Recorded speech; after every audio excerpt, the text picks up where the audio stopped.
All right, y'all, good morning. Welcome back to the channel. So today we got a little bit different video in store for you guys.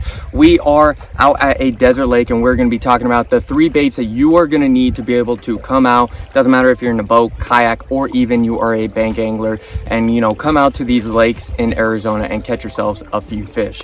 So without further ado, we're going to jump right into this, and we're going to start off with the good old-fashioned free rig.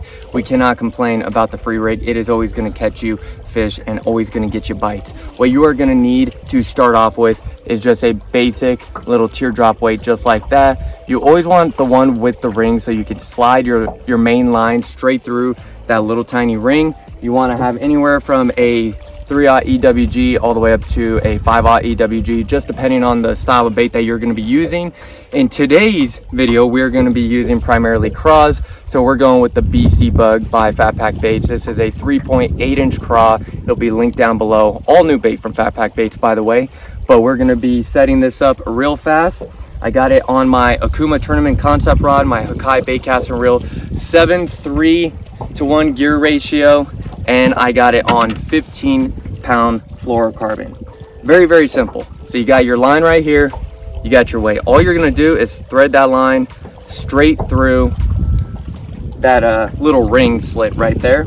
You are going to grab your hook of choice right there. This specific one is a BKK 3/0 EWG, and we're just gonna do a simple Palomar knot. So you're gonna put the line straight through the eye of the hook, and then you're going to thread it straight back through. That is going to create this scenario that we got right here. So you got a loop over here, you got your tag end and your main line in your other hand. We're just going to do a simple overhand knot, just like so, just like you're tying your shoelace. And as you can tell right here, you have the loop.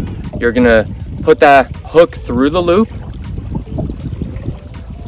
and just pull your line tight.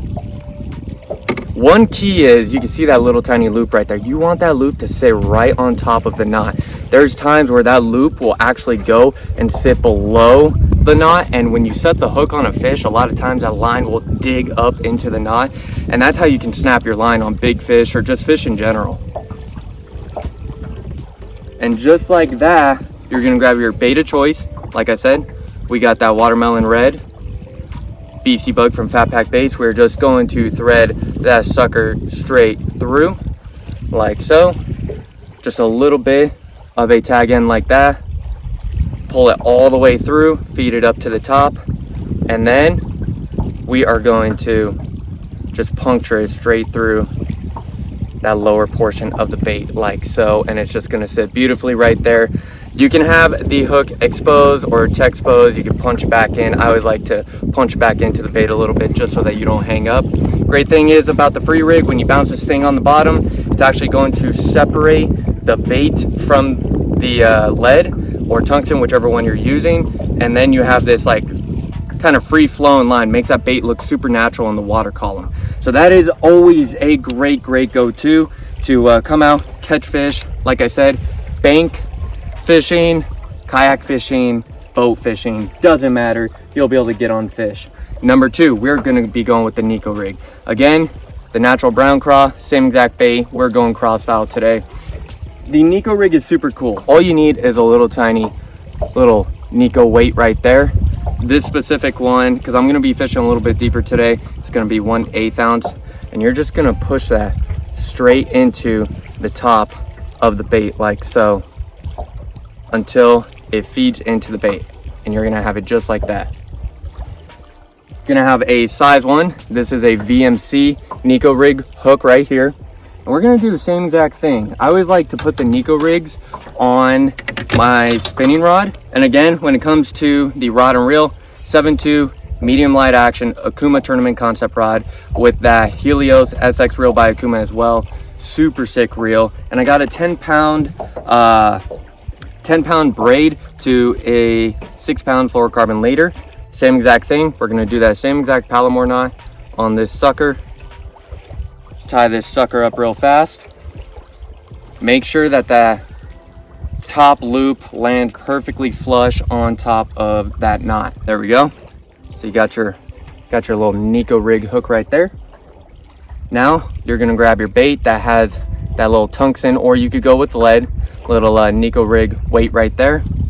A lot of people like to put the little rings around the bait, and that is definitely a good recommendation if you don't want to run through a whole lot of baits. In today's video, we're just going to puncture it straight through the bait.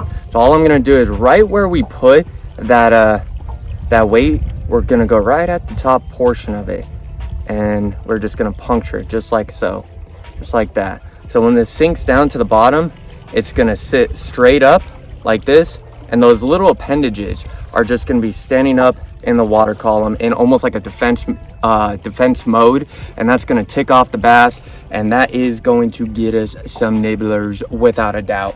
So that right there is going to be the Nico Rig. If I can get my stuff together, here we go. And we have one last technique before we go out and we crank ourselves a few fish, and that is going to be the tried and true Texas rig.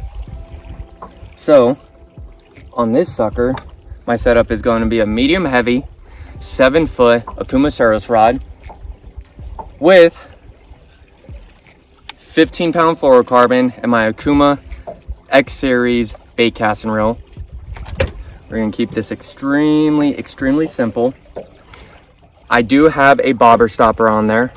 Most of the time I just slide the bobber stopper all the way up because I like to have my weight free flowing a little bit more. The only reason why I would like to have a bobber stopper on there is so that you can push a bobber stopper down, keep that weight intact with your bait. So if you're flipping in any sort of trees or any sort of heavy cover, you know, you have that direct punch to be able to get it into that cover. But in this case, you know, we're fishing rock, we're fishing a lot of flats today, a lot of points, so I don't see a need for the bobber stop, but we'll still have it on just in case. So you are going to thread on your tungsten weight of choice right here. We are going to have a 7/16 ounce. Honestly, that's probably a little bit heavy for a lake like Bartlett today, but you can go with a 1/4 ounce, you can go with a 1/8 ounce, or you can, you know, go a little bit heavier, 3/8, half ounce, 7/16, etc. It's just all depending on your preference and how deep you're going to be fishing. And then we are going to grab our hook right here, same exact thing, Palomar knot.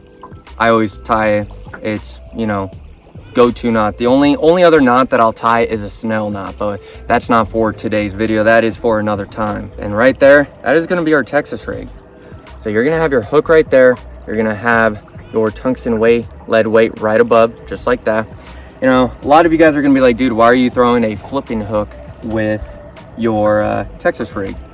I like the flipping hook. I like that it has a little more gap, so when you set the hook on the fish, I mean, you do not lose fish. So that's the reason why I do use a flipping hook when it comes to my Texas rig. I know, a little bit different, it's all about preference.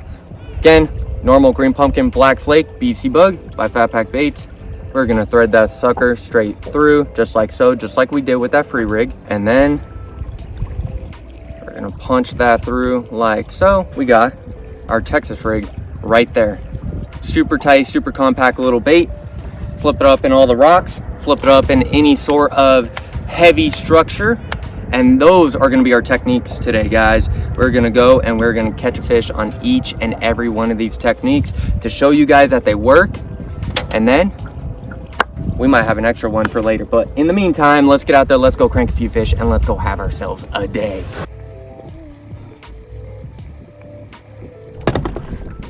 All right, y'all, so we're going to start off with that good old traditional Nico rig. You know, a lot of people like to throw worms on the Nico rig, which is completely understandable. I mean, it flat out works.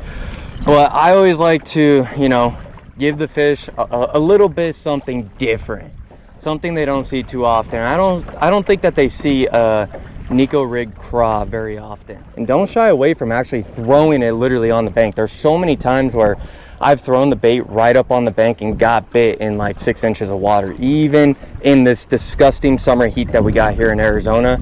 I mean, yesterday alone was 115. Today is, I think, supposed to be like at least 112. So these fish, they do very peculiar things. Also, if you guys come to the lake and you're fishing from the bank or you're fishing from the boat and you have no idea what the fish are doing because maybe you haven't been to that lake in a long time, or you're truly new to fishing, focus on main lake points. Anything that is facing the main lake, like this, there's a point straight down there.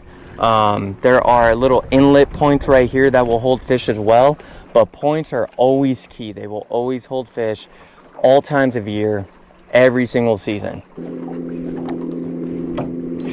There's one, y'all. There's one. That's a pretty good one. You know, we haven't been here 5 minutes and we already got one on the Nico Rig. Not a bad fish whatsoever to start the day off, y'all. That BC Bug, natural brown craw, Nico Rig, getting it done. And I mean, look how erratic and sporadic these fish are. I mean, they're fun, and that's a great thing too.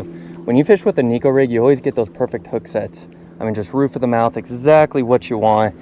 Super simple, simplistic fishing, and this is why we all come out here to have ourselves a good time with a few LMBs. So let that guy go back down. He was probably sitting in, you know, I'd say 10 foot of water or less. Oh my gosh, did you guys see that? Oh my gosh, he popped off. Did you guys see that hit? Oh my goodness. That was insane. That was such a nasty hit. Oh no. Oh no. That was incredible. My goodness.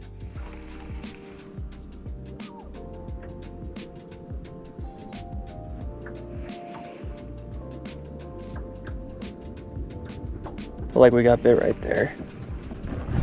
Got him. Got him. On that Texas rig, y'all. On that Texas rig. Oh, that's a good one. That's a good Bartlett Bass. Oh my goodness, that's a pig for a Bartlett Bass right there, y'all. That's what I'm talking about. Oh my gosh. Oh my gosh. All right, well, hey, he really ate it. We're gonna have to get this. Where are my pliers? This guy's bleeding. He freaking downed it. There we go. Beautiful. All right, this guy is worn out. Beautiful Bartlett Bass right there. Gotta love it on that Texas rig. Like I said, this dude was bleeding a little bit. He downed it. I mean, it was all the way down in his throat. But there he goes. Right back down. Awesome. That's what we love to see. The key to getting those fish out is you have to go through the gills, grab that hook, turn it upward so that it can pop out. Oh man. That was freaking gnarly. I did not expect him to be, you know, quality like that. That was a good little Bartlett fish, and he downed it, y'all. Downed that thing. That was crazy. All right, Texas rig checked off. Oh, that's a fish. Got him. Good little knock right there. Super sick. Just doinked it. So much fun on this ultralight gear, guys. You gotta love it. Check that beautiful fish out right there. That is so sick. And catching these fish in a little bit deeper water, they have so much fight to them. I mean, they do not like to give up. Ooh, some nice little Bartlett Bass. Sticking them. Roof of the mouth right there. Gorgeous little fish. Thanks for the bite, dude. Man, I mean, that just doesn't get old.